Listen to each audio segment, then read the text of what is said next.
This is the Lone Crater YouTube. We hope this video helps. You start with clean skin, that's non-negotiable. Once done, chill the roller briefly to boost constriction and reduce puffiness. Apply a thin, even layer of a water-based serum or eye gel so the tool glides without tugging.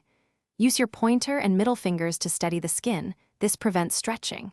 Begin at the inner corner under the eye and prepare to move outward. Make sure pressure is light. Think feather touch, so the lymphatics respond without irritation. Now you'll work methodically across zones. You roll outward under the eye 5 to 7 times, then switch to small upward strokes along the brow bone to lift and drain. Once you've done the under eye and lid area, glide to the temple and cheekbone to move fluid toward lymph nodes. Alternate a cooler pass with a room temperature pass to avoid shock and maintain comfort. Keep movements slow and intentional. This aids circulation and enhances product absorption for visible results. To finish, gently pat any remaining serum into the skin and follow with SPF during the day. Rollers don't replace sunscreen. Use the tool daily for mild maintenance or 3 to 4 times a week if your skin is reactive.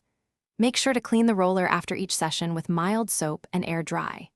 If you see redness, burning, or swelling, stop immediately, apply a cool compress, and avoid active ingredients for 48 hours.